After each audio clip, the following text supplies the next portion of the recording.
함께 기도드리겠습니다. 하나님, 주님의 복이 임하사 저희가 하루를 주님 생각하며 주님과 함께 시작하게 하심을 감사드립니다. 주께서 주신 복이 세상에 전해지는 통로로 오늘을 저희가 살게 하옵소서. 저희를 힘들게 하는 사람을 같이 공격하지 않게 하시고 주님의 은혜의 방패로 막아주사 저희가 힘차게 이겨내게 하옵소서. 저희의 은혜를 빼앗으려는 소식들을 분별하게 해 주셔서 주님의 능력으로 저희가 늘 밝아지는 기쁜 영혼이 되게 하옵소서. 주님의 자녀된 능력을 무너뜨리려는 악한 세력의 유혹을 견뎌내게 하여 주셔서 주님을 믿는 믿음으로 승리하게 하옵소서. 저희 믿음을 사라지게 하려는 세상의 염려를 극복하게 해 주셔서 주님의 사랑으로 소망을 갖고 오늘도 아름답게 살게 하옵소서. 주님의 사랑으로 오늘을 빛나게 하옵소서. 하나님의 자녀로 거룩한 뜻을 품고 살아가는 저희가 되게 하옵소서. 하루를 잘 마무리하고 또 하루를 새롭게 시작할 줄 아는 열정이 끊임없이 저희에게 있게 하옵소서. 평상에 있는 사랑하는 성도들을 붙잡아 주옵소서. 주님의 은혜가 더 깊어지게 하시고 하나님의 생명의 역사가 우리 성도들의 영혼과 육체를 온전히 감싸 안아 주셔서 오늘도 주님 안에서 새롭게 되게 하시고 치유받게 하시고 하나님이 주시는 은혜의 손길이 더 깊어질 수 있게 하옵소서. 아픈 시간이지만 하나님을 만나고 의지하는 영적인 교통의 시간 되게 도와주시옵시고 모든 치료와 또 진찰과 약물과 재활을 연 과정 속에서 하나님의 섬세한 손길을 경험하실 수 있도록 인도하옵소서. 옆에서 간호하시는 우리 가족들을 붙잡아 주셔서 위로해 주시고 소망 주시고 앞을 향해 나아갈 수 있도록 성령께서 붙잡아 주시어서 지치지 않게 하시고 힘내게 하시고 주님 앞에 모든 것을 내어 맡기며 하나님과 동행할 수 있는 우리 가족들이 되게 하옵소서. 자녀들을 붙잡아 주옵소서. 오늘도 주님 안에서 자녀들이 아름답게 세워지기를 원합니다. 믿음이 깊어지게 하시고 주님을 더욱더 의지하며 영육 간에 강건한 우리 자녀들이 되게 하옵소서. 앞을 보게 하시고 하나님이 주시는 능력으로 힘차게 쓰임받게 하시며 이 세상 속에서 그리스도의 빛으로 살아갈 수 있는 자녀들 되게 하옵소서. 장래에 여러 가지 생각하고 고민하고 기도하는 자녀들이 있사오니 붙잡아 주셔서 한 발자국 한 발자국 이끌어 주시고 하나님 때문에 오늘도 자녀들이 힘을 얻도록 함께 하옵소서. 학업에 있는 자녀들을 붙잡아 주셔서 공부할 때 집중하게 하시고 체력이 모자르지 않게 하시고 지혜가 모자르지 않게 하시고 최선을 다하게 하시며 특별히 시험을 앞둔 자녀들이 있사오니 하나하나 잘 준비하게 하여 주셔서 하나님께 쓰임받는 준비의 시간들 되게 하옵소서. 국가고시, 수능 그리고 여러 가지 앞일을 위해서 기도하면서 준비하고 있사오니 하나님께서 선하게 이끌어 주셔서 주님의 뜻을 이루는 이 시험 준비 시간 될 수 있도록 함께 하옵소서. 일터를 위해서 기도드립니다. 저희 성도들의 일터가 오늘도 주님의 은혜 가운데 굳건히 세워지게 하옵소서.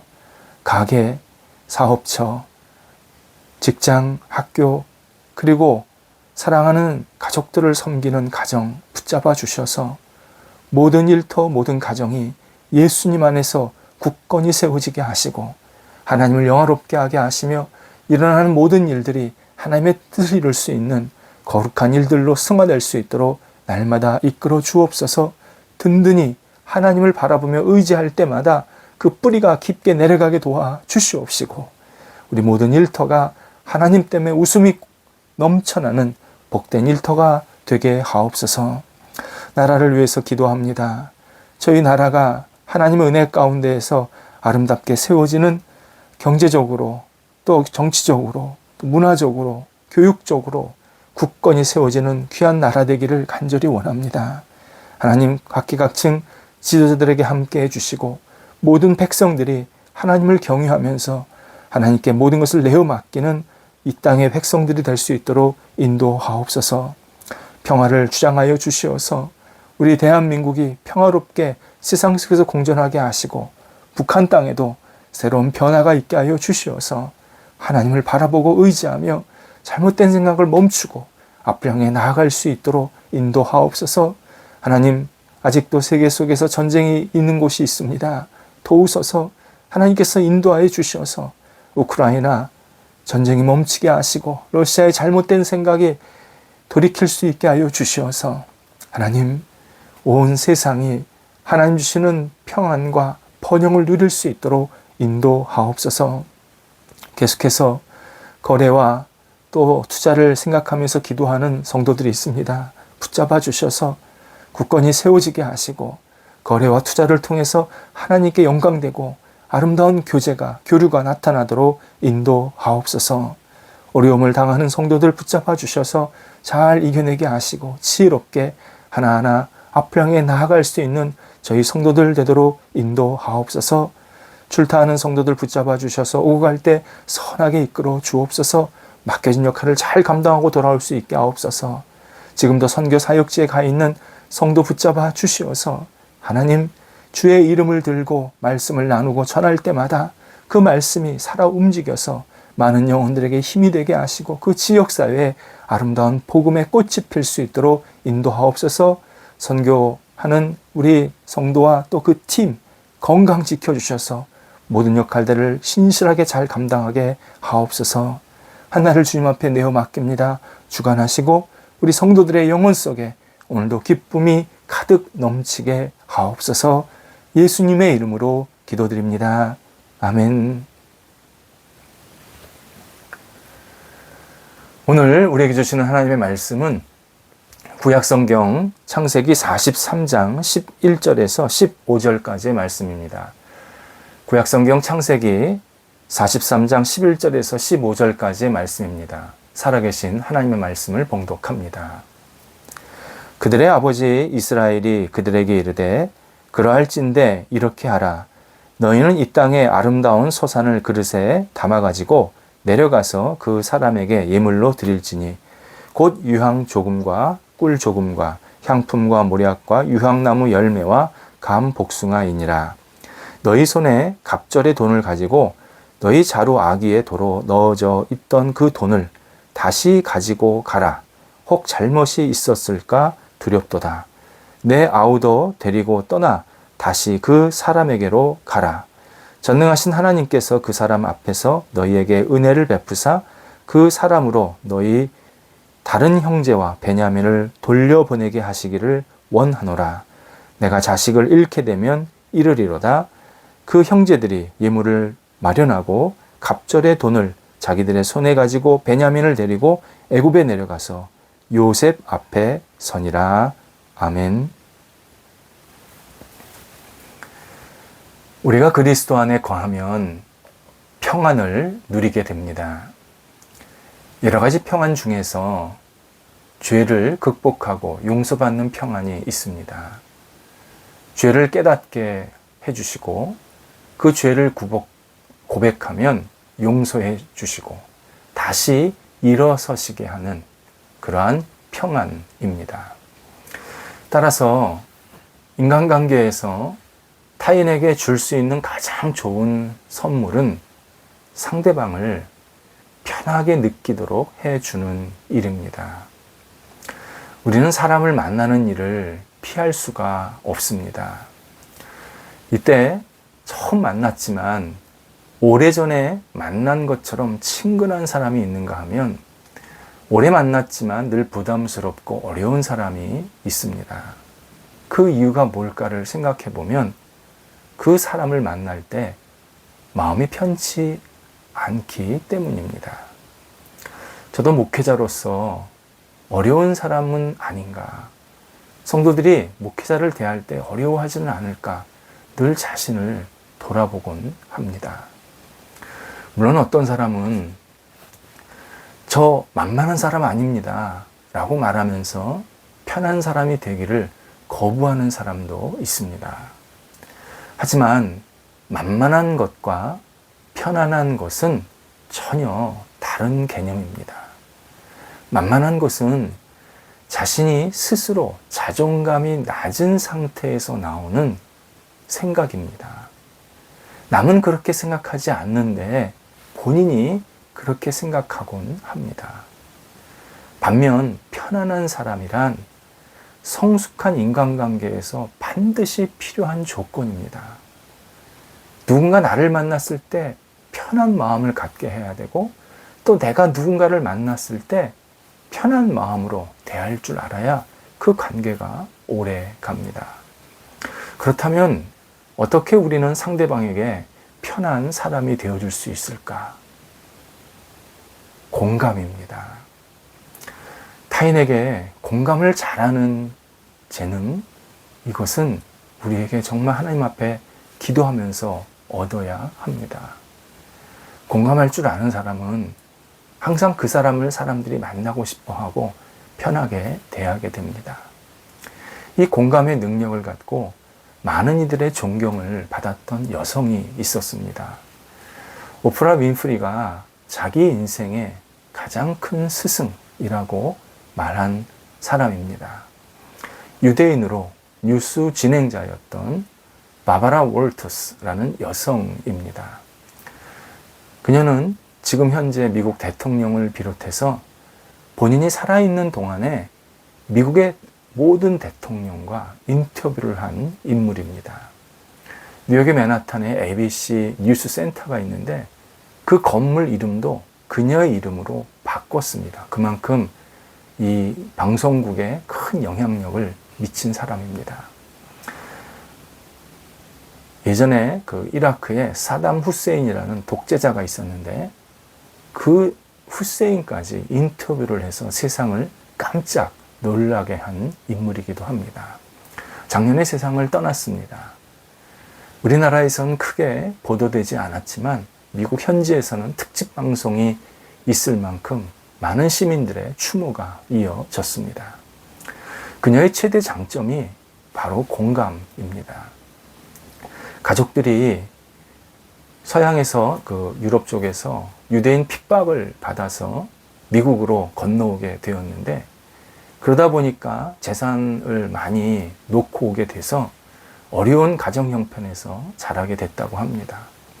그리고 젊을 때부터 이 가족 부양을 해야 돼서 열심히 일을 했는데 특히 장애인 동생이 하나 있어서 그를 정말 많은 아픔과 어려움을 겪으면서 이렇게 돕기도 하고 또 잘 챙겨주기는 그러한 어떤 가장의 역할을 하게 되었다고 합니다. 그러면서 자신은 타인의 어려움을 이해하는 깊은 공감 능력을 하나님께 얻게 되었다. 이렇게 말을 합니다. 요셉이 바로 공감의 장인이었습니다. 요셉은 어릴 때부터 고생을 많이 한 인물입니다. 하나님은 고난을 통해서 요셉을 강하고 성숙한 사람으로 만드십니다. 그리고 놀랍게도 요셉을 고대 이집트의 총리의 자리로 올려주십니다. 비유로 말하자면 아프리카 난민이 대한민국 국무총리가 된 셈입니다. 정말 인간의 계획이나 힘으로는 불가능한 자리를 하나님께서 허락해 주셨습니다. 이때 자신을 어릴 때 버렸던 형제들, 자신을 지금 이렇게 힘들고 고통스러운 나날들을 보내게 했었던 그 형제들이 본인이 살고 있던 그 이스라엘 땅에 큰 기근이 생겨서 결국 이집트에 먹을 것을 구하러 오게 됩니다. 요셉의 형제들은 부모님을 포함해서 약 70여 명의 대가족이었습니다. 그런데 기근으로 모두 죽게 생겼기 때문에 그 형제들이 가족을 생각하면서 멀리 이집트까지 내려온 겁니다. 형들은 요셉을 전혀 알아보지 못했지만 요셉은 형들을 금방 알아보았습니다. 이에 이집트를 염탐하러 온 사람이라고 요셉이 형들을 질책하면서 누군지 다 알면서 시므온을 볼모 잡고 곡식을 내줍니다. 그리고 다음에 올 때는 당신네들 동생 베냐민을 데리고 와야 한다. 그렇게 명령을 합니다. 그리고 곡식 대금은 몰래 그들이 타고 온 나귀에 다시 집어넣게 됩니다. 오늘 본문은 음식이 다 떨어지고 난 후에 형들이 다시 이집트로 곡식을 구하러 가는 장면입니다. 이때 아버지 야곱은 11절에서 13절에서 막내인 베냐민도 데리고 가고 여유 있게 선물과 돈을 가지고 가라고 말을 해줍니다. 그리고 지난번 일에 대한 감사와 돈을 지급하지 못한 실수, 사실은 요셉이 돈을 집어넣은 거였는데 본인들이 실수한 거라고 생각했기 때문에 돈을 지급하지 못한 실수에 대해서 사과하고 좋은 관계로 만회하고 오라, 그렇게 부탁을 하게 됩니다. 그러면서 14절에서 이렇게 중요한 말을 해줍니다. 전능하신 하나님께서 그 사람 요셉입니다. 자기 아들 요셉 앞에서 너희에게 은혜를 베푸사 그 사람이 요셉이 시므온과 베냐민을 돌려보내게 하시기를 원하노라, 이렇게 말을 하는 겁니다. 한마디로 이집트 총리인 요셉이 우리 가족에게 은혜를 베풀어 주어서 우리가 다시 살아갈 수 있게, 다시 한 가족이 모일 수 있게 되기를 하나님께 간절히 기도한다라는 뜻입니다. 여기서 사용된 은혜, 이 단어가 바로 공감입니다. 이집트 총리가 우리 가정에 일어난 모든 일에 공감해 주기를, 이 아픔을, 이 어려움을 공감해 주기를 기도한다라는 의미입니다. 물론 요셉은 아버지 야곱과 형제들의 형편을 충분히 공감하면서 모든 식구들을 살리게 되고 어릴 때 깨졌던 관계도 완전히 회복하게 됩니다. 요셉도 인생의 고난을 통해서 깊은 공감의 능력을 얻게 되었습니다. 사람은 누구나 좋은 날과 나쁜 날, 성공과 실패, 줄 때와 받을 때 등 여러 가지 상황들이 뒤엉켜 있는 삶을 살게 됩니다. 여기엔 여러 사람들이 얽혀 있기도 합니다. 그래서 어려운 일을 당할 때 그 일에 지나치게 예민하게 반응하는 것은 관계를 좋게 하는 데 있어서 아주 큰 걸림돌이 됩니다. 때로 그냥 어려운 일을 스쳐 우리 머리 위로 지나가도록 내버려 둬야 합니다. 특히 어렵다고 자기 감정을 억누르지 못하고 자기 감정대로 행동하면 나중에는 가장 큰 손해가 바로 나 자신에게 돌아오게 됩니다. 함께 어려움을 겪을 때 가장 중요한 것이 공감입니다. 그래야 우리는 상대방을 편하게 해주면서 정말 그 사람과 함께 같이 일어날 수 있는 관계로 다시 거듭나게 됩니다. 공감은 허세나 떠버리듯이 행동하는 것이 아닙니다. 잘못된 일을 동조해서 같이 잘못된 일을 확산하는데 일조하는 태도가 아닙니다. 공감은 진심 어린 마음의 나눔입니다. 그래서 공감은 어려운 상황을 극복하는 힘이기도 합니다. 공감은 들리지 않는 소리입니다. 이 소리는 언어 장애인도 말할 수 있고 청각 장애인도 들을 수 있습니다. 공감은 다리입니다. 서로 다른 생각을 연결해서 서로를 존중하고 이해하는 통로입니다. 공감은 배의 선장입니다. 서로 다른 그러한 모습들이 있지만 그래서 큰 배가 바람이 부는 대로 자연스럽게 움직이는 것 같지만 늘 올바른 방향으로 가도록 키를 조절해주는 이 선장이 바로 공감입니다. 공감은 주파수입니다. 다른 형편에 놓여 있지만 서로 좋은 반응을 일으켜서 좋은 결과들을 만들어내기도 합니다. 공감은 자신의 결점을 그대로 인정하는 것이고 상대방의 결점도 그대로 받아들이는 일입니다. 서로의 연약함을 알기 때문입니다. 나도 그럴 때가 있다는 것을 알기 때문입니다. 인간이 의도한 것은 자주 결점투성입니다. 시도한 것은 자주 실수투성이가 됩니다. 그래서 이 사실을 너무 잘 알기 때문에 내가 상대방을 공감하게 되고 또 그렇게 내가 공감하다 보면 상대방도 나를 공감해주는 그러한 성숙한 관계로 서로 자라게 됩니다. 편안한 사람, 공감할 줄 아는 사람입니다. 공감은 관계를 안정되게 만듭니다. 그리고 사람들이 나를 가깝게 하고 싶어하는 그러한 따뜻함이 있는 사람이 되게 만듭니다. 공감, 인간관계의 달인으로 만들어내는 아주 중요한 통로입니다. 예수 그리스도께서 우리를 공감하셔서 우리의 죄를 용서해 주시고 구원해 주시듯이 우리도 다른 사람을 공감하면서 함께 손을 잡고 나아갈 때 하나님께 영광되는 아름다운 관계가 세워지게 됩니다. 기도하겠습니다. 하나님, 저희가 사람 관계에 있어서 공감 어린 나눔이 있게 하옵소서. 저희와 다른 생각과 다른 형편에 있지만 넉넉하게 공감할 줄 아는 사람들이 되게 하시고 저희들이 사람들을 만날 때마다 예수 그리스도의 그 따뜻한 공감 어린 능력이 나타나게 하여 주시어서 저희들을 통해서 많은 사람들이 살아나고 함께 손을 잡고 성숙한 인간관계로 날마다 앞을 향해 나아갈 수 있도록 인도하옵소서. 예수님의 이름으로 기도드립니다. 아멘.